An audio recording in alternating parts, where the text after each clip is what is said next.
This DJNTV show is sponsored by DJ Event Planner,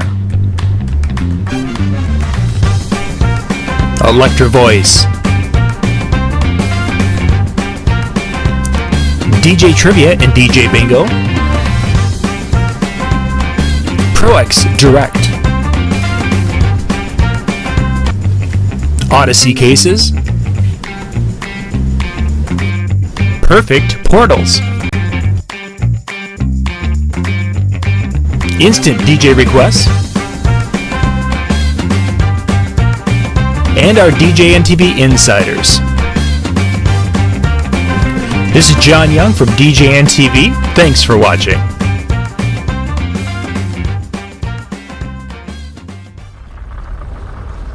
Welcome to DJNTV and Tuesday Night with Ben Stowe. Now introducing the one and only Ben Stowe.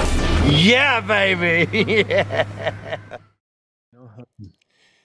Here it is, it's Tuesday. Ben, the world traveler, is coming to us from the big state of Iowa tonight. Good evening, Ben. Good evening, John, and everybody else. Yeah, it's kind of like the Tuesday Night with Ben Stowe tour. You know, last week we were in Cleveland. Tonight we're in Ames, Iowa. I don't even know where I'll be next Tuesday, to be completely honest with you. I was just trying to think, and I'm like, I'm not even sure. But you'll be somewhere. That's the important part. I hope so. With internet. It's better than nowhere. Yeah, exactly. That wouldn't work. So Ben, I wanted to talk a little bit tonight about subwoofers, because one of the comments or topics that I see over and over and over again on the Facebook chat boards is, how can I add more bass to my system? And there's sometimes they're talking about the little mini array systems, and sometimes they're talking about just a regular, kind of regular speaker type sound system. So let's say that I am DJ Fred and I want to add bass to I want more bass for my sound system, and I call you up. Where would you start start that conversation with being able to help me add more bass to my sound system? Well, Fred, I think it depends on... Wow, so quick and early. We weren't even like a minute and a half into the show. First answer, it depends. All right, Yeah. everybody buttons up. So I think the answer is, it depends on what you have and what you want to try to accomplish. I mean, ultimately, the laws of physics here prevail. We just simply need to move air. That's the name of the game when it comes to producing low frequencies. There's a lot of things we can do to not create our own problems, making sure that our system is properly time aligned, things like that. And if you're using a column, it's already going to be inherently time aligned. But once we start adding subs and tops, things like that, by having those things out of alignment can cost us decibels. We can run into things like room moding, where we can start costing ourselves decibels. But at the end of the day, when we will talk about this simple, answer like a column system, we just need to move more air. We just need more drivers, and it comes down to that, right rig for the gig thing. If it was possible to do a stadium concert with a set of Evolves, everybody would. Sure. None of us at this stage of the game are so in love with our egos or so in love with unloading semi trucks full of gear that we would just do it to show off. It's about efficiency. When you're talking, of course, about moving air specifically, and let's look at like a 12-inch subwoofer, because that is very common in those little mini column systems that are very popular out there. There are some companies that are selling a 12-inch subwoofer type of a thing as used in that, and some of them can be multiple thousands of dollars for these little 12-inch subwoofers. Can some of these really expensive 12-inch subwoofers move more air than a less expensive? And even the point of some of them that are super, super cheap off, that are coming from gosh knows where. Is it possible? Does that matter, the price, how much I spend? Oh, absolutely. I feel like it's a super loaded question, but yeah, there's no doubt that, if you buy a Porsche or a Ferrari as opposed to a Ford or a Chevy, you're getting a much higher performance vehicle, even though, we could say, well, it still has, four wheels and seats and, it's made out of metal and rubber. And I realize it's a bit of a stretch to try to compare that to loudspeakers, but I think in the same domain, there's a lot of factors that go into making loudspeakers. And we did a show, you and I, where we compared even different models within the same brand looking at performance specifications, things like, X max and whatever, what can these drivers do? So, that's demonstrable throughout multiple loudspeaker manufacturers, and I believe Evie is a sponsor of the show, so I'll use them as an example. But if we were to compare, ZLX to ELX to EKX to ETX and on up the line, uh, there's a very clear difference, and what you spend very clearly nets you more performance. So to bring that back to your simple question, if I'm comparing a better 12-inch system to a I'm reluctant to say cheaper 12-inch system, but typically price does correlate with performance. Yeah, we're going to see that difference for sure. And I think that's readily apparent in the marketplace. I think anybody who's heard some of the other stuff, as compared to something maybe better known like an Evolve or an Evox or something like that, there's a clear difference, and you find out, where your money went. Um, so yeah, I mean, I think, it's not just simply a matter of all 12-inch drivers are going to produce the same thing, because uh, the diameter of the driver is 12 inches, but there's also the surface area and depth of the cone. There's the X max, X lim. What can that thing actually do? How far can it move in the magnetic gap? What's the mechanical limitation of the driver? Those are all significant contributors to how much air it moves, which again is the name of the game. We just got to move air. Sure. So really, then when you used all those big terms, the X max and the force and all those different things, ultimately you're talking about the how much safe range that 12-inch can move back and forth to move more air. Yeah, and here again too, there's compromises, right? Simply having the greatest level of mechanical excursion doesn't necessarily mean it's the best driver either, and it's really a slippery slope and a very deep topic. And I think we covered it really well in that other show. So I would reference that to anybody who wants to learn more about that. Um, but I think at the end of the day, manufacturers are weighing these compromises in terms of frequency response, musicality, excursion, power handling. All these things go into even things like the selection of the material for the cone itself, or the adhesives that are being used. There's all these compromises being made to achieve the best overall, most desirable result, that they can get. So here again, I think, one might say, well, could Evie have loaded a better 12 in the Evolve? Oh, without a doubt.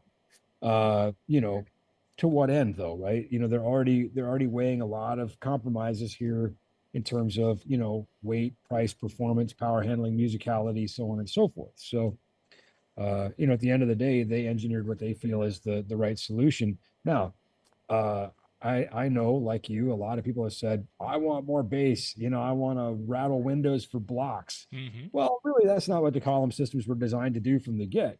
But we know that maybe people are wanting, and you kind of get to have your cake and eat it too. So Physical size difference, so box play in the design goes hand in hand with driver design. They're going to design a box. You don't start with a box. Why we simply shouldn't just take a driver for the right box. And there are some really cool forums that are dedicated to this. There are some, some do-it-yourselfers that just are really into this. There's loudspeaker design software. You can kind of dabble with it yourself. Obviously, you probably don't have an anechoic chamber and things like, like Electro Voice and other loudspeaker manufacturers do. Mine's being delivered next week. So yeah, maybe the week after. I'll tell you what, John, that's where, people say, I wouldn't tell anybody if I won the lottery, but there'd be signs, right? Your anechoic chamber showed up. And where should I put it? $1,000 later. Right over there behind the Bentley. Go ahead. But yeah, that and you kind of were headed in the direction that I wanted to mention that, because that eventually gear can fail, or it will fail eventually if you've run it hard enough, you've run it long enough, and people talk about replacing, as you've mentioned, of course, the drivers. There's a difference, and they're like, well, why don't I just take a box, A, and instead of putting another A driver in, I could put the D driver, which is a really high end driver. Why don't I just put that into the box A? And well, sorry to interrupt, but I just happen to have this handy, and I just pop it up. So this is just one of the characteristics of a transducer. But when we talk about the EBP, you can see here that it's basically telling us an EBP below 50, we want to, use that only in a sealed box, and above 100 only in a vented box, and then kind of in the middle you can sort of pick and choose. But even within, and that's just one of those characteristics. So here again, when a loudspeaker manufacturer is trying to design a system or an enclosure, they're talking about all these characteristics. Obviously they know the whole point of a column is you don't want it to be big and heavy. That number one, that's it, right? Yep. You want it to be small and lightweight. Those are the key defining characteristics that people are looking for in those systems. If you want something really big and really heavy, well, they got that too. I know I lug it around every week. That's what your main job is. Yeah. It gets unloaded with a forklift, and I'm not even so.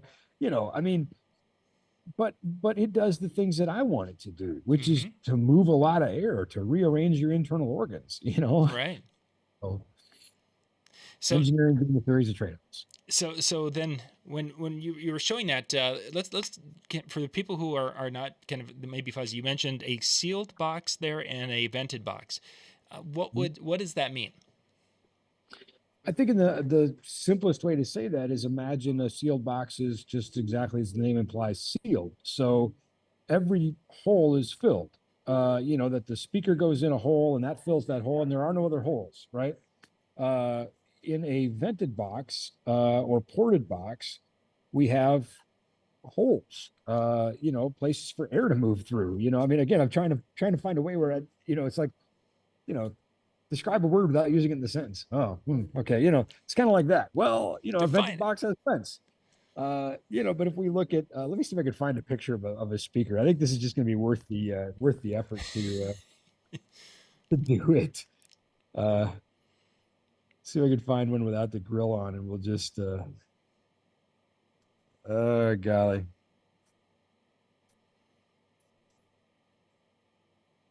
Because it's probably that discussion beyond our show when we talked about it, but I was thinking about it at that time is the last time really there was a company that was promoting this sealed box type technology with their subwoofers was maybe 20 years ago, 15 years ago that it was actually in their ads. It was like, when we first started the Disc Jockey News. Yeah, and you don't see too many of them in the pro audio realm, for lots of reasons. I think, the efficiency, for, use in large spaces. But here we can see, I just kind of punted and I was like, okay, first one I could think of. It's like, if you say, hey, whatever you do, don't think of a giraffe. All right, well, giraffes it is. So, I happen to think of a TX 2182. But here we can see this giant hole in the middle, right? This is a vented enclosure. Okay. And yet that enclosure is a subwoofer, so that's designed to go down and produce those very, very low frequencies. Yeah, that's it exactly. Gosh, all right. So while we're in the hunting department, here's another one. Oh, good, it's really small. Thanks, internet. This is a concert touring box here. And you can see where they did this is a little bit different. They put these in the corners. Sure. The vents are in the corners. So engineering always being a series of trade-offs. I'm worried about space and size and so on and so forth. Gosh, I'd love to find a picture of the X12128 because they put NL8s in the front. Actually, you know what? We can do this. We got it. If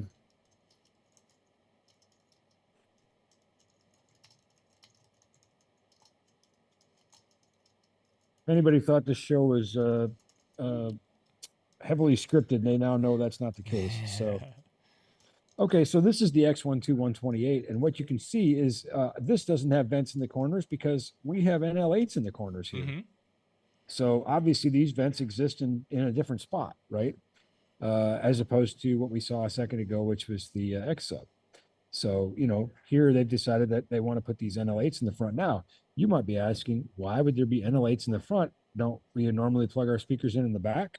Well, here again in a live sound concert touring environment, this speaker is designed to be potentially flipped around in a cardioid configuration. Oh, If you've got a couple of these front firing and one rear firing, these connectors are now on the back. so they can. So we don't have to have a cable reaching around the front to connect to it, which is really nice. On the X Sub, you had to run your cables around the front, and you know, but It's I not as do clean. that. Not as clean. No, not at all. So let's go jump back to our we had a couple of minutes left, and then we got to get ready for Brian and Jay and the crew. So DJ Fred there he's got the little mini column system. He's got the Evolve 50s, and he's wanting to add a little bit more bass to his little mini column system. Okay, DJ Fred's got to wait a minute because Oh, you found more pictures. There's the so this is the X Sub, which predates the X12128, and here you can see in cardioid mode, this box is rear firing, and this cable had to be brought around the front. Mhm. And so when they on the next generation, when they put those connectors on the back, this cable then would be able to plug in the back and not have to go here. Sure. So anyway, hopefully that translated okay. No, good. Via the picture and all that. All right, so DJ Fred wants to add some low frequency to their column system. I think the answer is probably, what column do you have, and let's try to find an appropriately matched subwoofer to go with that. But at the end of the day, I think the answer is to add more. We're not going to make that speaker move more air by itself, so we need to give it some help, get more speakers. I mean, there are some things we could do to potentially fine tune just a little bit more output out of that speaker, but not really, not much. We could look at trying to EQ it a little bit to eliminate frequencies that aren't giving us what we want and they're consuming power. But at the end of the day, I think really the only solution is just to move more air.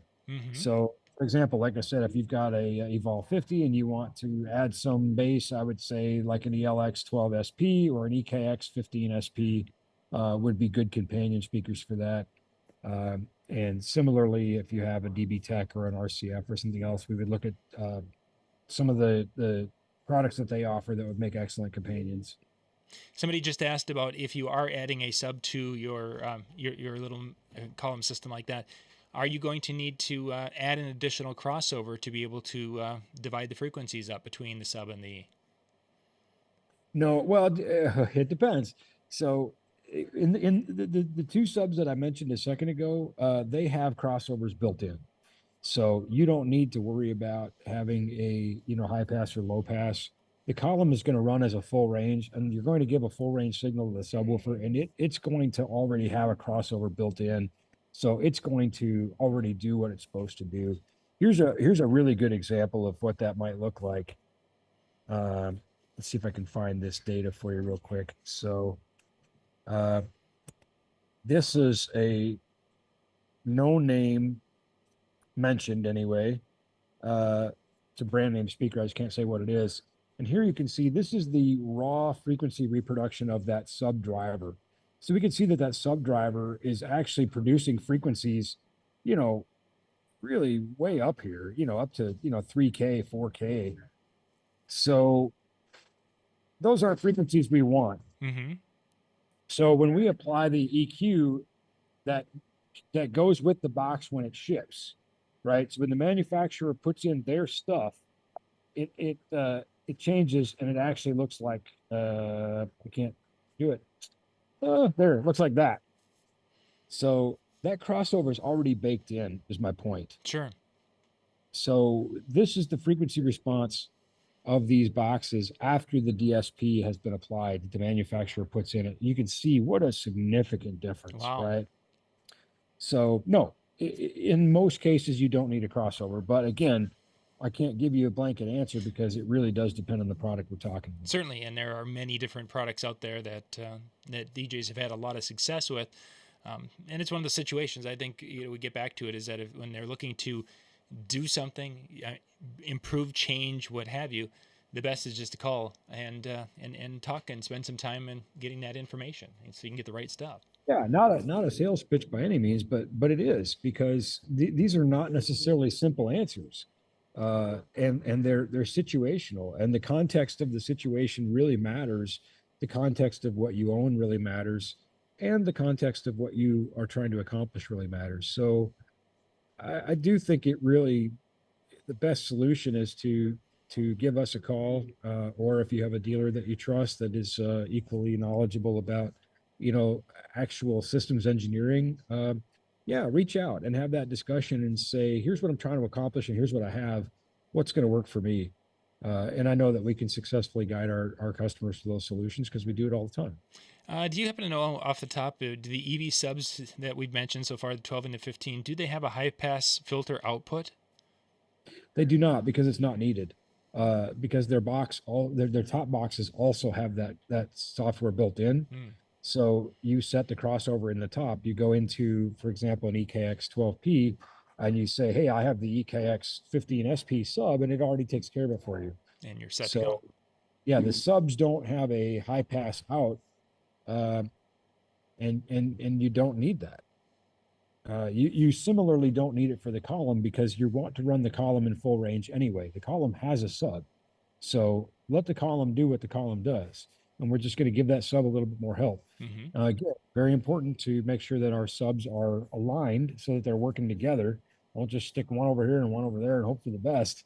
You might create more problems than you solve. But And you're talking when one of the main problems is the possible cancellation of some of those frequencies out on our dance floor in different parts of the room. yeah, absolutely. I actually do have a slide for that I can grab here real quick. And you know what? Let's just do this. We're running out of time, but we'll make this quick here. So here we can see a single 18 sub. And this just happens to be an 18, but it doesn't really matter for the sake of our illustration. We're talking about low frequency summation. Here we have two 18s. So we can see by putting two together, we have significant addition. We gain 3 dB from doubling the power, and we gain 3 dB from the summation. So we've got significant gain here by putting two together. But now if we start to space these apart, you can see what starts to happen. And depending on where I space them, I can have undesirable or unpredictable effects, right? So pretty butterflies. Thank you. Yeah.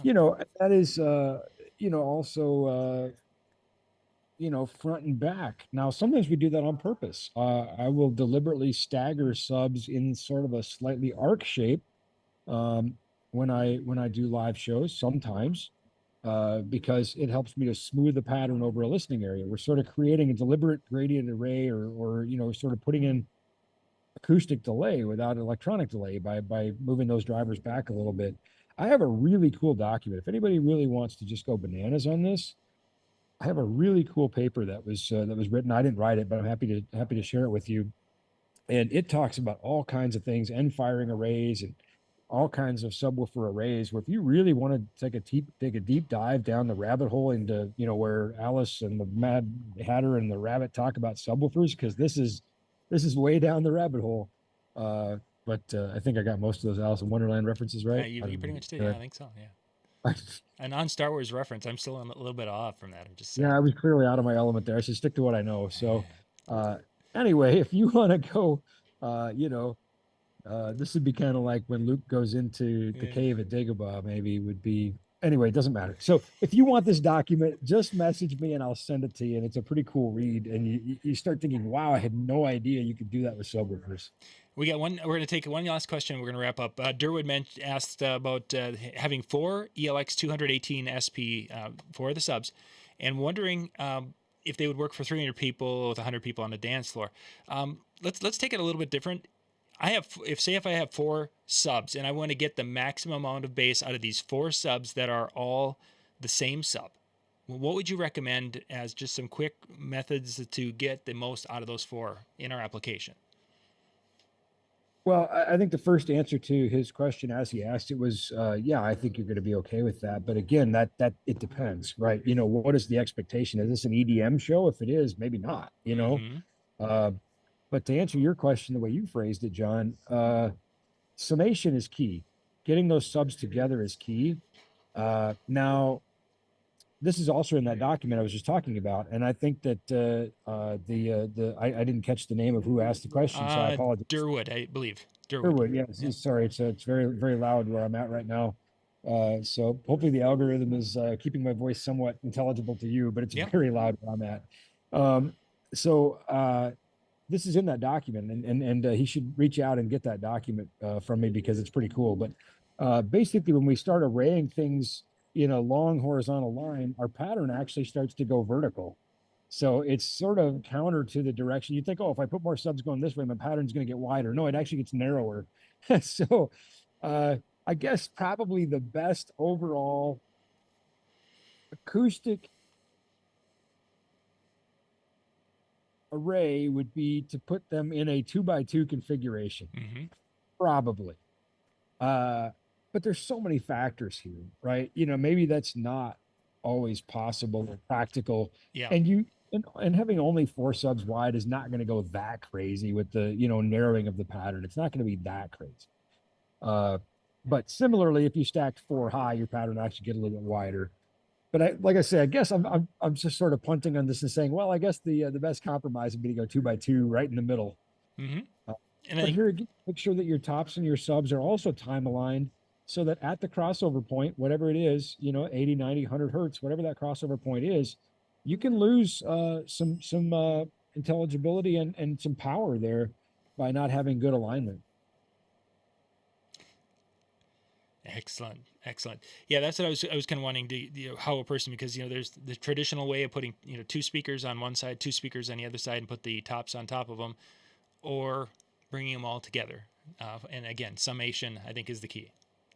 It is. That's going to get the most out of those speakers. But back to that point, sometimes we don't have an option. Sometimes only thing we can do is compromise. Yeah. So that doesn't mean that splitting them out left and right is the worst thing. It's just not the best thing. Mm-hmm, mm-hmm. It just might have to be the thing. Yeah. Excellent. You're welcome, Durwood. Thank you. I deal with it all the time with artists who don't want subs in front of the stage. No names mentioned because they're really famous and probably wouldn't appreciate it, but they don't care. They're like, nope, speakers left and right. I'm like, that's the worst place for me to put them for an arena show. Yep, don't care. Don't care. Okay. Make it work. Yep. Make it work, exactly. So that's where we start getting into those, staggered arrays and having to do the other tricks that you'll see in that document. But yeah. Good stuff. Thank you, Ben. Thank you guys for being with us tonight. Up next, I'm going to just share the link that Robin shared just a few minutes ago because it goes to multiple channels when I share here. They're going to be doing the recording of the Tuesday Night Music Show with Brian and Jay and Howie and John C. are going to be John from Boston there. They're up next at that link, djntv.com/chill. And if you have any questions, nlfxpro.com, you can find phone numbers there, or you can reach out to the crew. And they will take in and help you find what's the best solution for your sound needs. So, Ben, safe travels, and we'll play Where's Ben this week next week. I'm playing that game right now. I was sitting at dinner and I'm like, where am I? Watching the weather in the hotel, and you see an interstate reference and you're like, huh. I don't know that interstate. What number is that? That's not. Yeah, sometimes actually I didn't. I was like, I don't even know that interstate. I'm really off but it was just funny because Ames is not that far from where I grew up. So apparently I'm just getting out of practice. Yeah, whatever. You're getting older. You forget what's up. All right, everyone, have a wonderful evening and a wonderful week. We'll catch you next Tuesday night. And again, hit the link djntv.com/chill and hang out tonight and have some fun. Good night, everybody.